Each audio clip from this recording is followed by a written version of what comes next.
Transparenciado, silenciado. ¿Cómo te imaginas el Moyano? Difícil imaginármelo.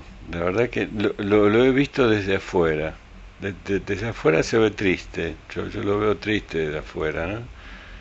Este, pero hace mucho que no paso. Pasé en aquel momento cuando iba al Borda, pasé. Pero sí me puedo imaginar lo que es ese espacio que no conozco tampoco de un taller donde las personas se reúnen a trabajar con la palabra, ¿no? Yo coordiné talleres de teatro IF, coordiné talleres en la Sociedad Cristóforo Colombo de Quilmes, y me imagino ahí, en ese lugar, ¿no? Que eso sería realmente interesante, ver cómo se trabaja con esa materia tan particular que es la palabra.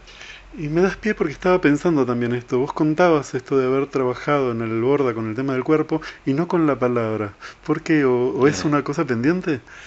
Claro, en aquel momento me invitaron como psicomotricista, ¿no? Y que yo iba a dar clases sobre eso. Durante muchos años solamente di clases teóricas y un año propuse hacer un trabajo corporal.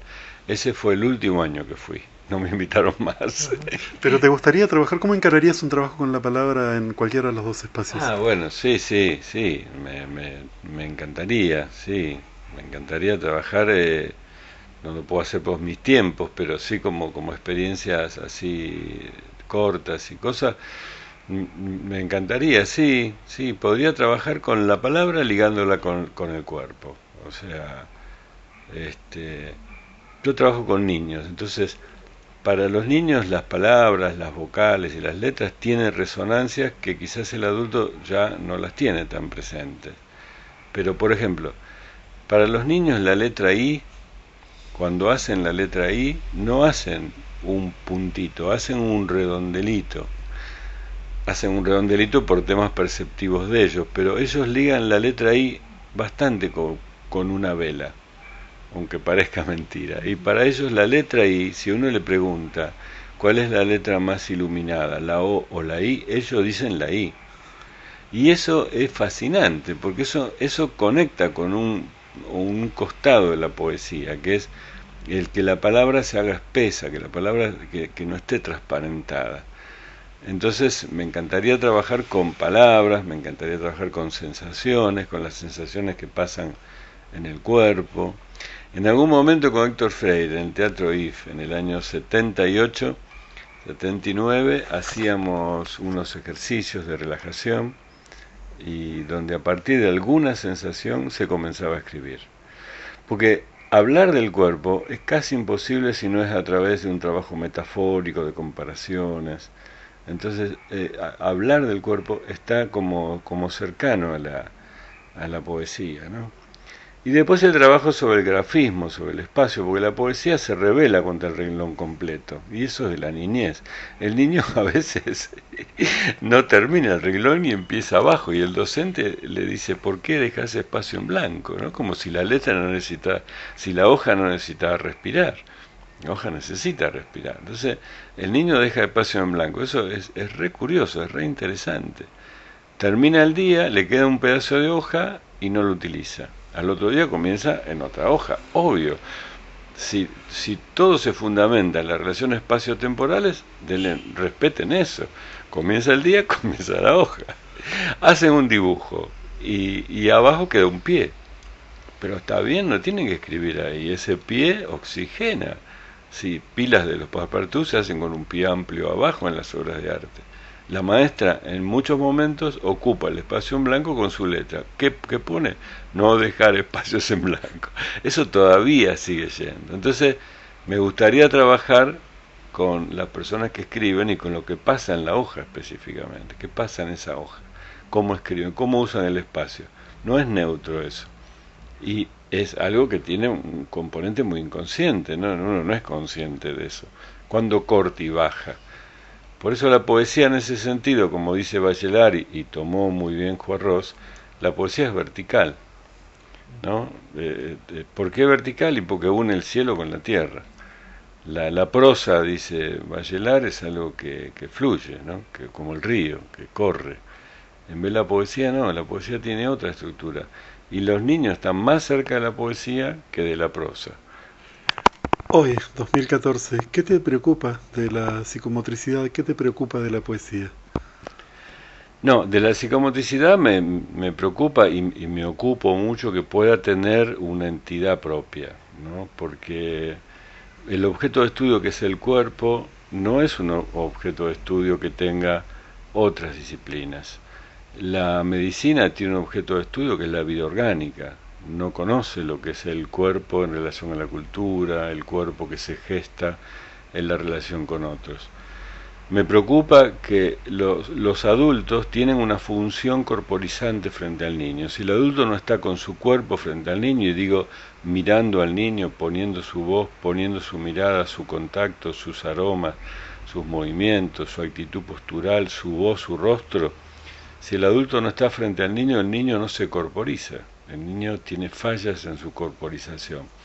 Eso me preocupa y en este último libro que he sacado ahondo en ese tema. Hay en algunos sectores sociales, por distintas razones, una ausencia de la presencia corporal del adulto. El adulto tiene una función corporizante en relación al niño. Eso es algo que me preocupa de ahí. ¿Qué me preocupa de la poesía? Y me preocupa la impostura, o sea, me preocupa el escribir para figurar, o sea, cuando alguien hace eso, o sea, yo nunca digo que soy poeta, yo digo que escribo poesía. Yo le digo poeta a otras personas, pero yo no me digo poeta, yo digo que escribo poesía. Me preocupa ese tipo de impostura en algunos momentos. Y me preocupa a veces cuando entran en algunos caminos más ligados con la banalidad. En eso sí, creo que estamos en un país donde hay mucha gente que escribe poesía y vos viste que hay como una diferencia entre lo que se lee y lo que se escribe. De lo que más se lee es de lo que menos se escribe, que es novela, y de lo que más se escribe es de lo que menos se lee, que es poesía. Es un curiosa entre lo que es la producción y lo que es el mercado, ¿no? Y bueno, escribir poesía es muy complejo, muy difícil. Yo conozco varios grandes pensadores, ensayistas, teóricos, que cuando escriben poesía, yo diría que fracasan, y ellos se dan cuenta que fracasan, porque es algo que está fuera de una norma sintáctica académica. Yo puedo conocer la lengua en toda su rigurosidad y no poder escribir poesía. Hablabas de un libro, el más reciente, Fugas, El fin del cuerpo en los comienzos del milenio, como subtítulo. Presentalo un poco más, contanos un poco más de este libro. Bueno, Fugas reúne una cantidad de ensayos que vengo haciendo desde hace 17 años atrás, que se fueron publicando. El primero fue en la revista Topía, una revista de psicoanálisis y cultura, que yo estaba integrado al staff de esa revista, y tiene distintos temas, pero en todos es el tema del cuerpo, ¿no? Uno de los temas que tomo es este pasaje que vivimos, que es un pasaje de la discontinuidad a la continuidad. ¿Qué quiero decir con esto? De que hace 3, 4 décadas atrás habían procesos que eran discontinuos. Quiere decir que yo, para hablar por teléfono con una persona, no podía hacerlo en cualquier lugar ni en cualquier momento. Debería estar en un lugar donde había un teléfono de cable preparado. Ver televisión no podía hacerlo en cualquier momento. Había un momento que la televisión se cortaba, había un cierre y había una ceremonia. Y al otro día una prueba de colores para probar. Las heladerías en invierno cerraban, la gran mayoría, y por lo tanto cuando llegaba la primavera se abría la heladería, se pintaba, se ponían plantas. ¿Por qué digo esto? Porque la discontinuidad da lugar a la ceremonia, al ritual, a la pausa, al intervalo, y la continuidad, que es la que vivimos ahora, rompe con esos rituales. Por lo tanto, crea aceleramiento. Ese es uno de los temas.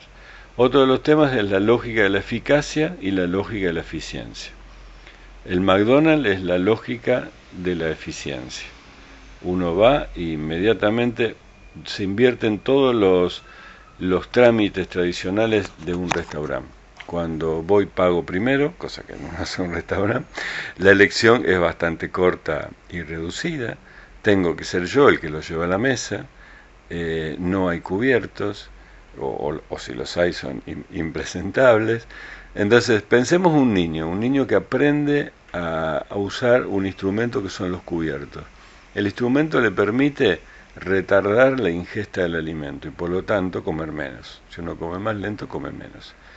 Si basta ver a alguien comiendo maníes, si yo tengo maníes con cáscara, cuando tomo el maní lo debo pelar, debo sacar ese circulito que tiene una vaina que a su vez la saco y lo llevo a la boca. Eso lleva un tiempo, es una temporalidad. Eso me conecta con el sabor, con la posibilidad de saborear. Ahora, imagínense ustedes un plato con maníes pelados. Uno tiene que meter la mano, la agarra casi en la palma y como un monito come, y no come uno, come cientos de maníes. Bueno, el alimento actual está ya masticado por uno. Los panes vienen en rebanadas, el pollo viene sin hueso, la aceituna sin carozos, o sea, que en este libro tomo todo eso, todos esos procesos que se dan. La lógica de la eficiencia es esa donde es en menos tiempo, con menos materia, y lo más rápido que pueda lograrlo. Para fabricar bulones es fantástico, los bulones se hacen así. Ahora, la lógica de la eficacia es esa, donde yo me siento y la persona me dice cómo lo quiere, crudo, cocido o a punto. Después seguramente me lo trae como él quiere, pero por lo menos al preguntarme reconoce en mí que tengo un sabor distinto a otros, que no tengo el mismo sabor que todos. El McDonald's homologa todo, borra las diferencias y borra algo que es cultural, que son los sabores. Los sabores son un valor de una cultura.